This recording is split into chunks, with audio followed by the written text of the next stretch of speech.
Kasih karunia dan damai sejahtera dari Tuhan Allah Bapa kita dan dari anaknya Tuhan Yesus Kristus menyertai kamu sampai selama-lamanya. Amin. Selamat pagi saudaraku, selamat memuliakan Tuhan dengan semua aktivitas yang baik. Dipandu firman Tuhan dari Filipi 3 ayat 13 sampai 14a, tapi saya akan bacakan semua ayat 14, demikian firman Tuhan. Saudara-saudara, aku sendiri tidak menganggap bahwa aku telah menangkapnya, tetapi ini yang kulakukan. Aku melupakan apa yang telah di belakangku dan mengarahkan diri kepada apa yang di hadapanku dan berlari-lari kepada tujuan untuk memperoleh hadiah, yaitu panggilan surgawi dari Allah dalam Yesus Kristus. Demikianlah firman Tuhan. Bapak Ibu Saudaraku yang terkasih dalam Yesus Kristus, apakah tujuan hidup saudara-saudara? Hal ini harus jelas kita pahami supaya hidup kita bermakna. Karena hidup yang tidak mempunyai tujuan adalah pencarian yang tanpa akhir dan tidak bermakna. Hidup tanpa tujuan akan menyebabkan hati kita gersang, semangat kita hilang, dan hidup kita kelelahan dan berbeban berat. Dan pada akhirnya, kita tidak akan pernah merasakan kebahagiaan. Dalam renungan hari ini, Rasul Paulus mengajar kita tentang tujuan hidup yang bermakna, yaitu menjadi serupa dengan Kristus. Di ayat 10 sampai dengan ayat 11, Paulus berkata demikian, "Yang kukehendaki ialah mengenal Dia dan kuasa kebangkitannya dan persekutuan dalam penderitaannya, di mana aku menjadi serupa dengan Dia dalam kematiannya, supaya aku akhirnya beroleh kebangkitan dari antara orang mati." Tujuan mulia ini melahirkan prinsip hidupnya yang luar biasa, yaitu menganggap kematian sebagai keuntungan dan hidup di dunia harus berguna. Hal ini dikatakannya dalam Filipi 1 ayat 21 sampai dengan ayat 22 demikian.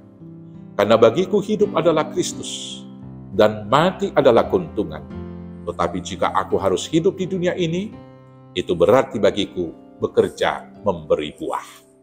Prinsip dan tujuan hidup tersebut dikejar dan diusahakan Paulus dengan melupakan masa lalu dan mengejar masa depan.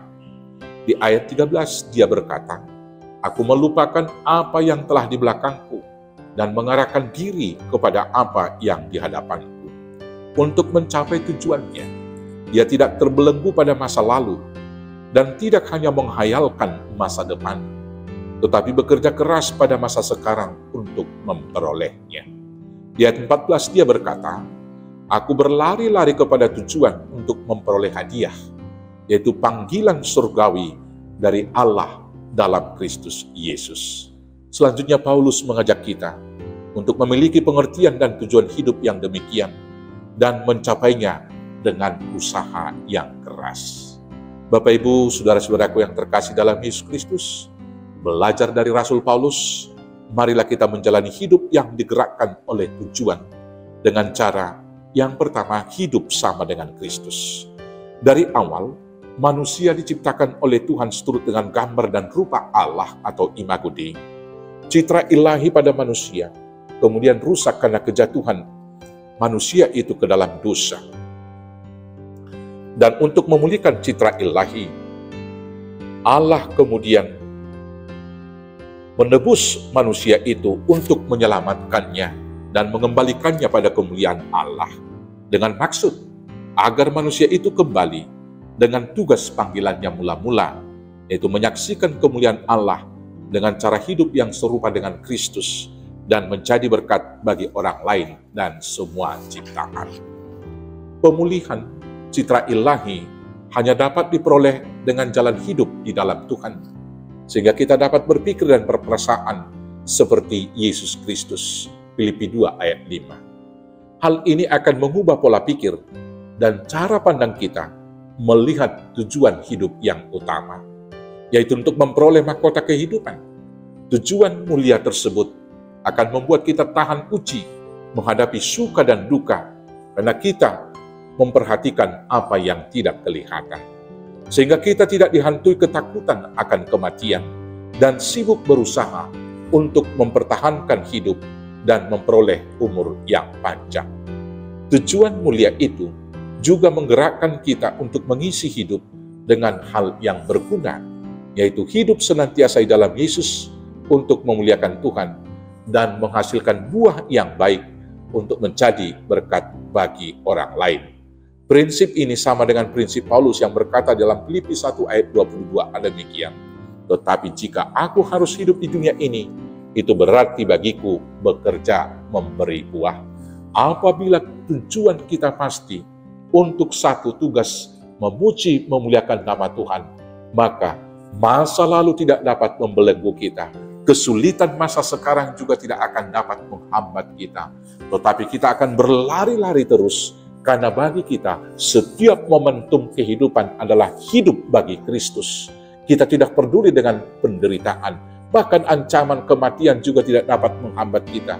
Karena bagi kita, kematian itu adalah keuntungan sebagai satu jalan untuk bertemu dan masuk kepada kehidupan yang kekal.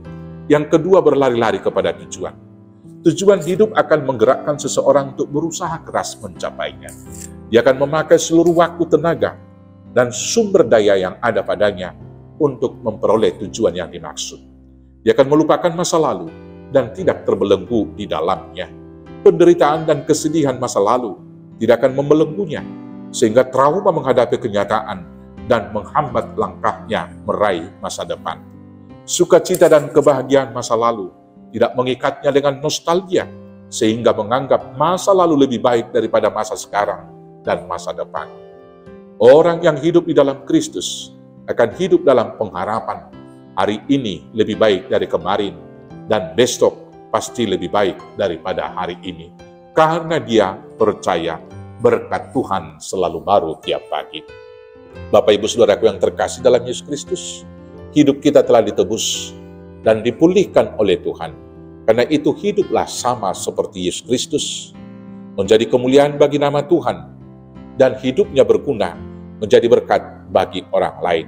Perhatikanlah tujuan akhir perjalanan iman kita, dan berlarilah begitu rupa digerakkan oleh tujuan mulia tersebut, yaitu untuk mendapatkan mahkota kehidupan yang sudah disediakan Tuhan bagi setiap orang percaya yang memenangkan imannya. Tuhan Yesus memberkati. Amin. Kita bersatu dalam doa. Terima kasih Bapa yang baik, Tuhan mengajar kami hari ini untuk berlari-lari kepada tujuan kami yang pasti, yaitu mendapatkan mahkota kehidupan. Tujuan mulia itu menguatkan kami menghadapi suka dan duka kehidupan untuk tetap setia di dalam Tuhan, menjadi alat kemuliaan dan berkat bagi banyak orang. Maka kuatkan, mampukan kami melakukannya hanya dengan pertolongan Yesus Kristus Tuhan Juru Selamat kami yang hidup. Amin.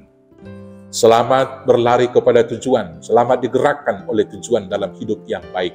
Tuhan Yesus memberkati. Horas, horas, horas.